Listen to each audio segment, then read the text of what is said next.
My father told me, "You're a total doormat. Look at your sister. She pays our bills." So I said, "And the money I send you every month?" He asked, "What money?" My sister swallowed hard and everything blew up. "I'm Chris, 32, oldest kid, Marine since 19. The steady one who sends texts that start with checking in and end with 'I'll handle it.' That's me. I don't drink much. I fold laundry tight. I hate loose ends." We were at my parents' kitchen table Sunday night. The good plates out for no reason. My father stared through me like I was a window that needed Windex. He tapped the table. "You're a total doormat. Look at your sister. She pays our bills." I blinked. "Dad, what?" He leaned back, satisfied with the hit.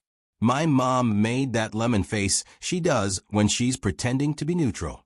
And my sister, Emma, looked down at her phone like it had just turned into a lifeline. I heard myself ask, too calm, "And the money I send you every month?" Dad shrugged. "What money?" The room tilted. I looked at Emma. She swallowed hard. Didn't meet my eyes.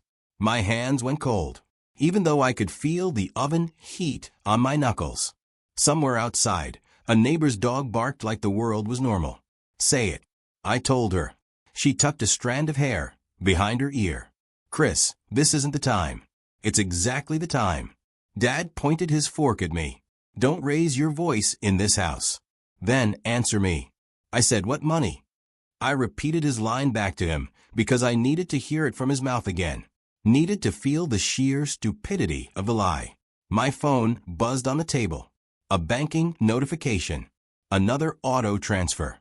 Another tiny red dot on a map marking the places I'd funded from 7 time zones away. I looked at my father. "What money?"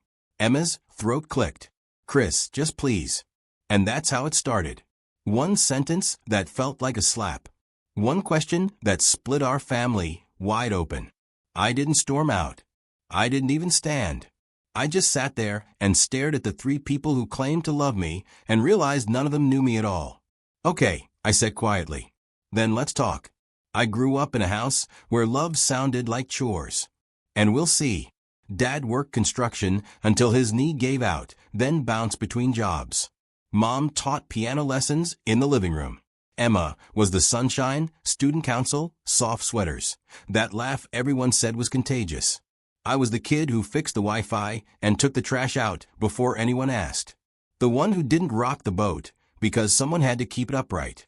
At 19, I enlisted in the Marines. People think the Corps breaks you down. It did the opposite for me. It made sense. You wake up, you move your body, you do what you said you'd do. If you mess up, you own it. It's all right there, in plain language. No sighing, no guilt soup. First deployment, I learned to breathe through noise, rotor wash, dust, radios barking in 3 directions. I turned 21, eating cold chow in a tent while a guy named Alvarez showed me photos of his twins. We were kids with grown-up gear and a calendar that 8 months old. Money was simple. I sent some home. Started small. $150 when Mom's car needed brakes. Then $300 for property tax that surprised Dad even though it arrives on the same date every year. Then $500 because Emma didn't want to ask, but the textbooks were insane this semester. She called me the best big brother, and I saved the voicemail like a letter from a different planet. Over time, simple turned into system. I set up autopay to a joint account Mom opened for emergencies. I didn't ask who else had access.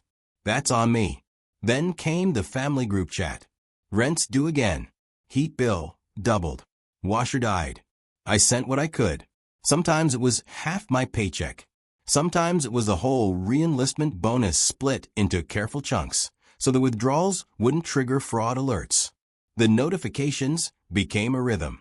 I'd land, check in with my squad, hit the green button on the banking app, and think this keeps them safe. This is what a son does. And yeah, some of it was pride. I like saying, "I've got you." I liked being the person who could make an ugly number go away. It felt like control in a life that didn't offer much of it. But things shifted when Emma moved back home after college. She got a remote job with a title that had 5 words and no salary transparency.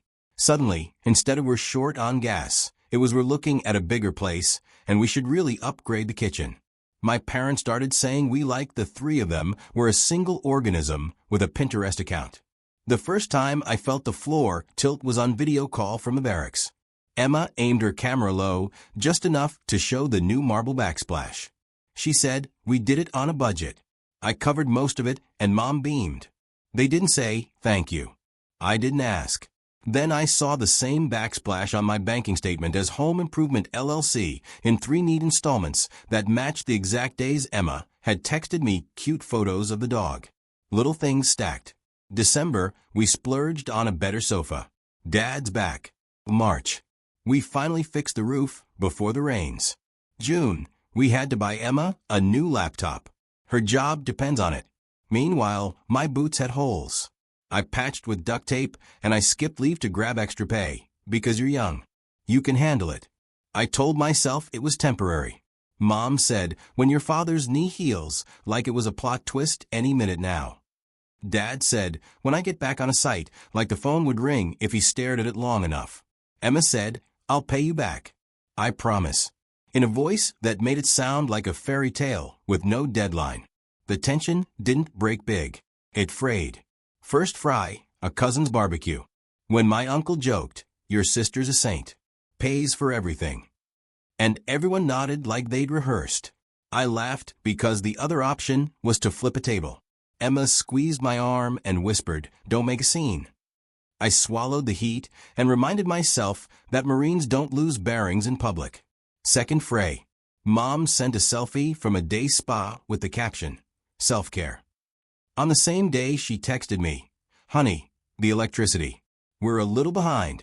I told myself those could both be true. Maybe a group, maybe a gift from a friend. I turned the volume down on my gut, feeling like it was a radio picking up static.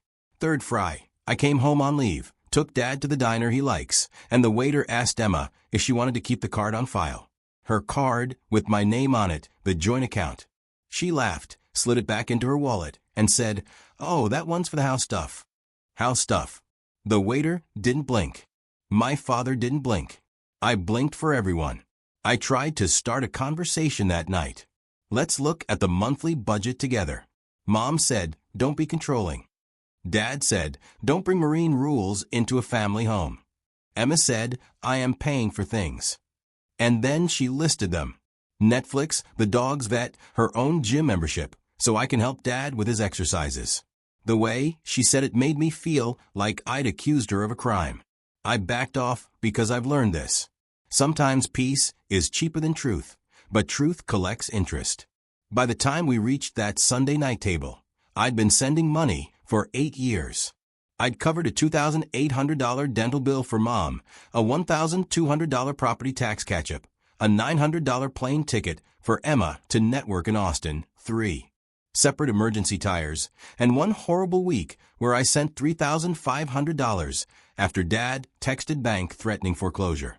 And I was walking toward a helicopter trying not to throw up from the adrenaline. So when my father said, what money? A switch flipped because even if he wanted to pretend, he couldn't pretend I wasn't there. He couldn't pretend the transfers didn't exist. He couldn't pretend that the person he was scolding like a child wasn't the same person holding their whole house together with direct deposit and duct tape. Okay, I said again, voice steady now. Let's talk. Don't start, Dad warned. I put my phone on the table, opened the app, scrolled, turned the screen so they could all see the neat little line of green arrows pointing out of me and into them. Rent, I said, tapping one. Utilities, taxes, roof, laptop, sofa, backsplash, tires, vet, flights, and more rent. Mom folded her arms. We didn't ask you to do all that. I laughed once. You did. You just didn't like using the word ask. You said we're short and it's an emergency and you're our son. Emma's eyes were glassy. Chris, I told you when my bonus hits. Your bonus hit 3 times. I said I slid to another screen. 3 credits to your account from your company. 3 debits from the house card within 24 hours each. Salon, boutique, weekend cabin. Her mouth opened, closed. That's not fair. What isn't? Dad jabbed a finger. Don't accuse your sister. I didn't raise my voice. Then tell me where the money went. Bills, Mom said. Life is expensive. Right. I said, I agree. I see the bills. I pay the bills. Enough.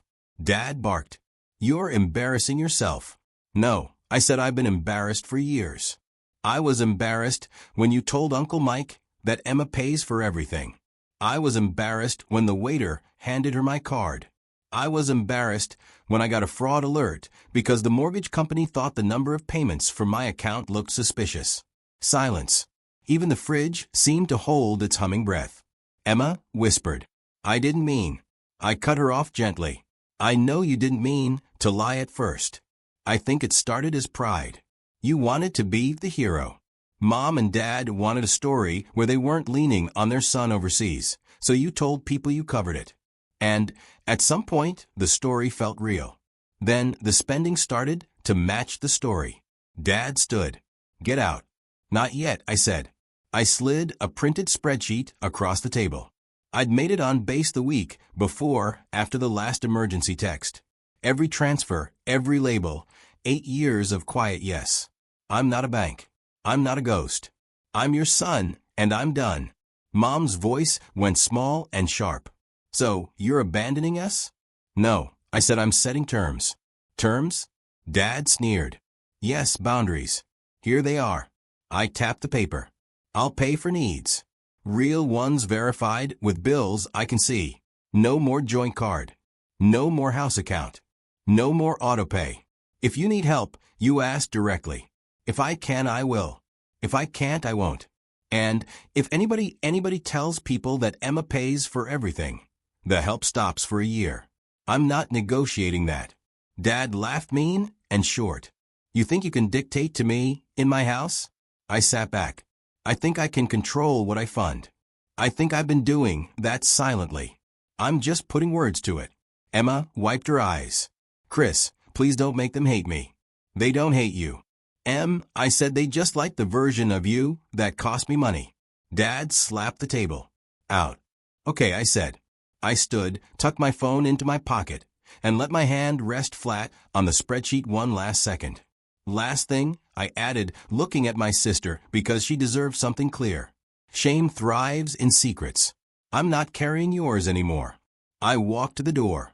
Nobody followed. On the porch, I felt that strange, dangerous mix. Grief and relief. The sun was too soft. The air smelled like cut grass and hot asphalt. I heard Emma start to cry. Dad's voice rose. Mom's rose to match. I kept moving. My truck door closed with the kind of sound that tells your body a chapter just ended. I sat there, hands on the wheel, and breathed like we're trained to breathe when the OP goes sideways. In, out, count, ground yourself, decide, then go. I went. I thought the silence would be the worst part.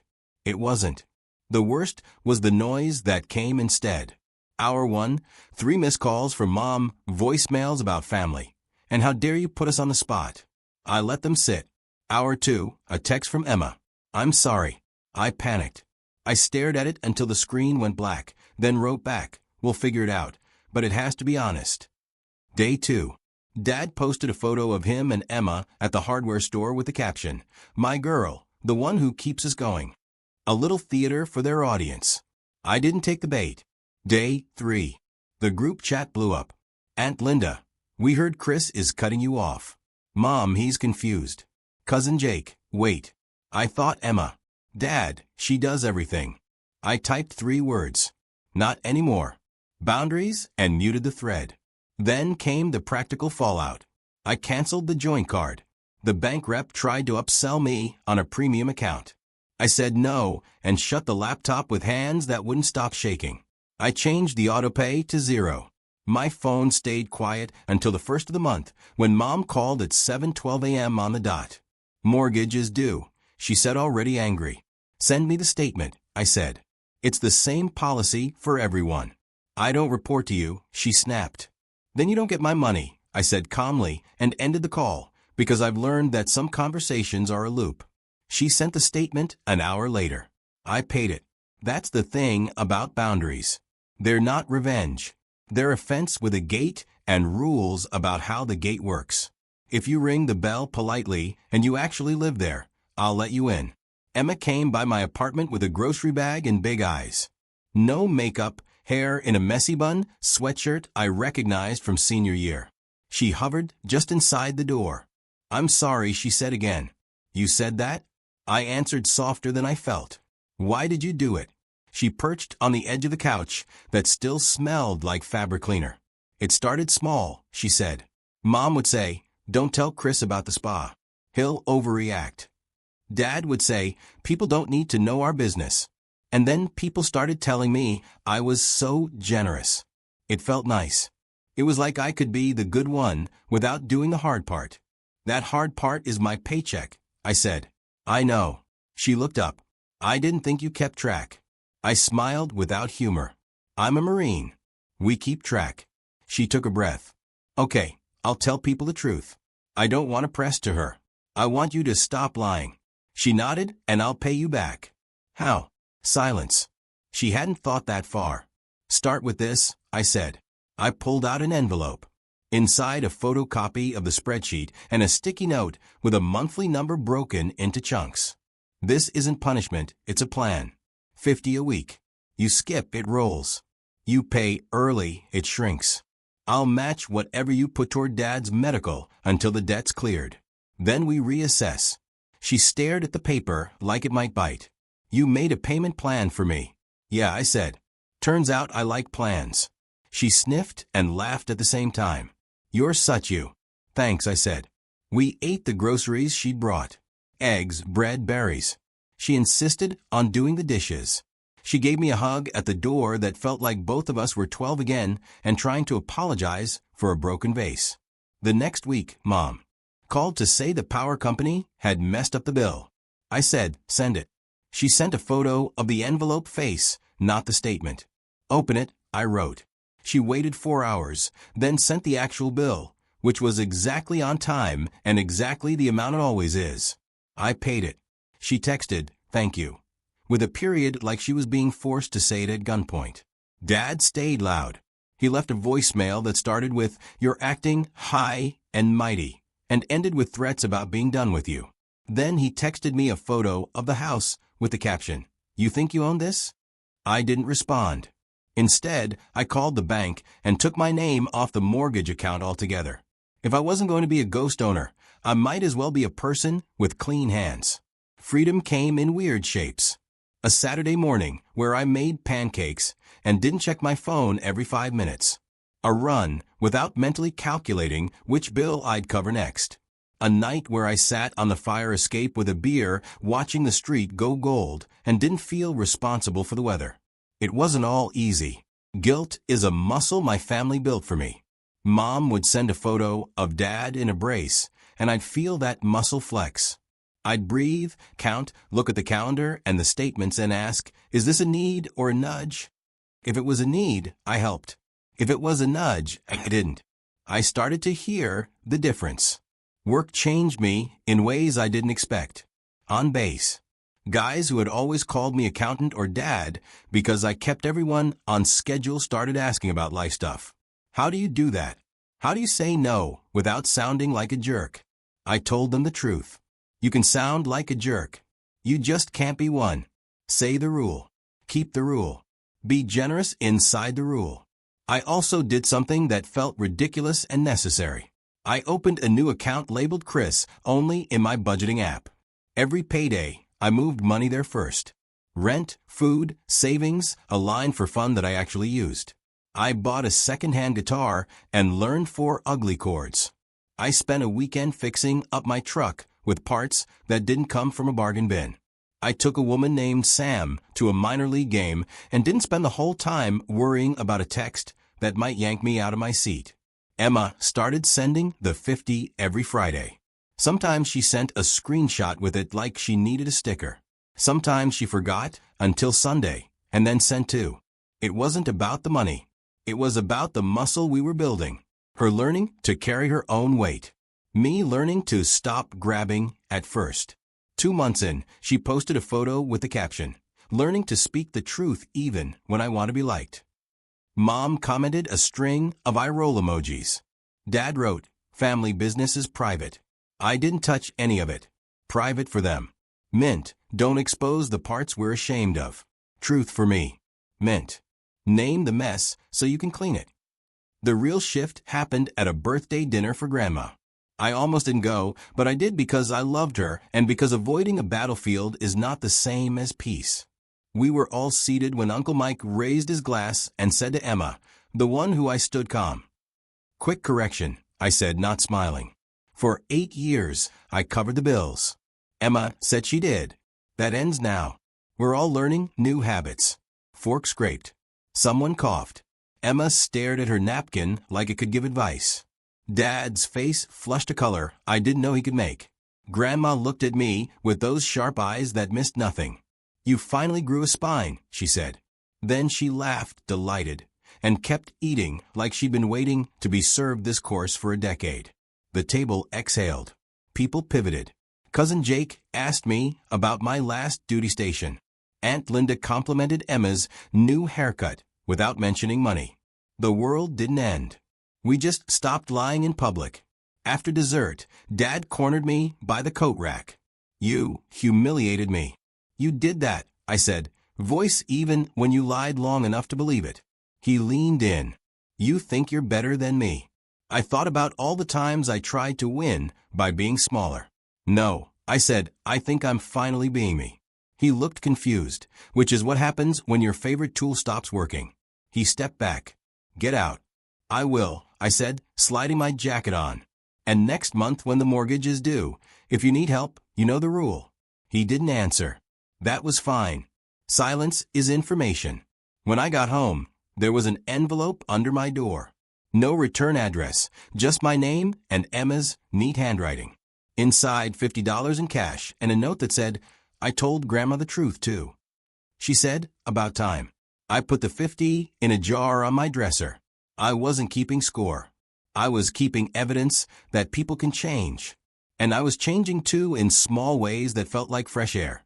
I said yes to a volunteer thing at the local boxing gym teaching kids how to wrap their hands and keep their feet.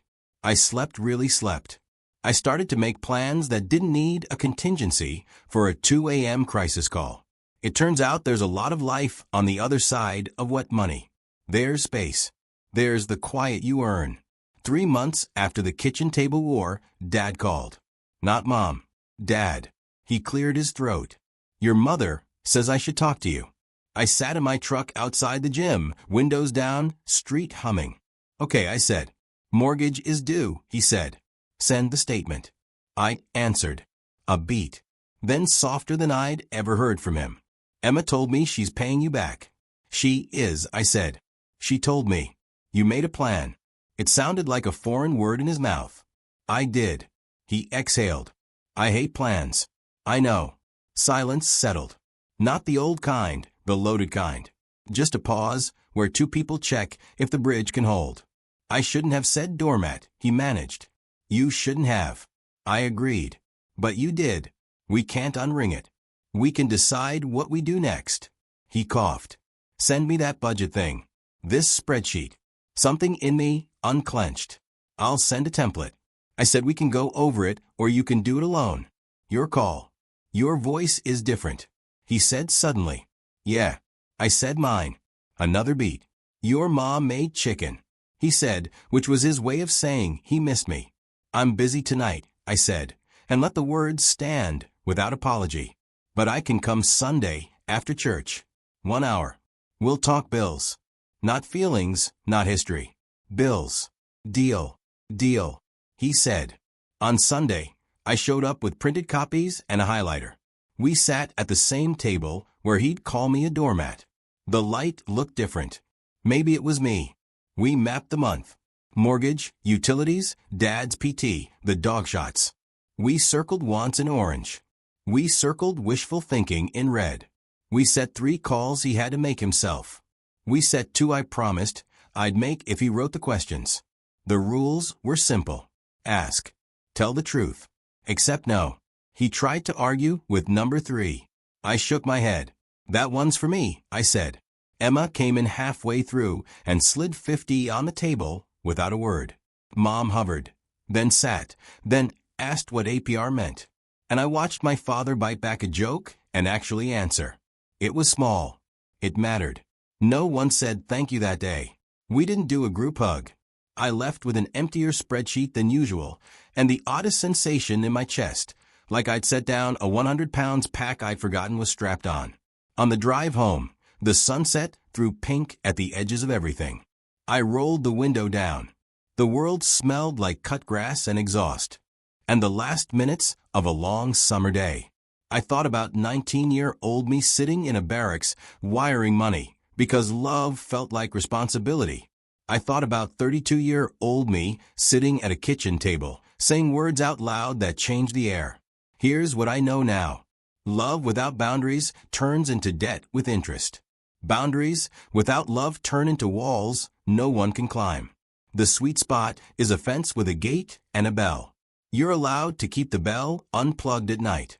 You're allowed to ask people to knock. I still help my family. I just don't do it in the dark. I still love my sister. I just don't love the story where she's a hero with my wallet. I still answer my mother's call sometimes. And I still hear my father's voice in my head, but now it's quieter than mine. A week after our budgeting summit, I texted Emma a photo of the jar on my dresser. The 50s stacked, uneven, like a broken picket fence. It's not about payment, I wrote. It's about patterns, she replied. I know. I feel it too. Last night, I sat on the fire escape with that secondhand guitar. My fingers still stumble on the G. The city made the usual noise.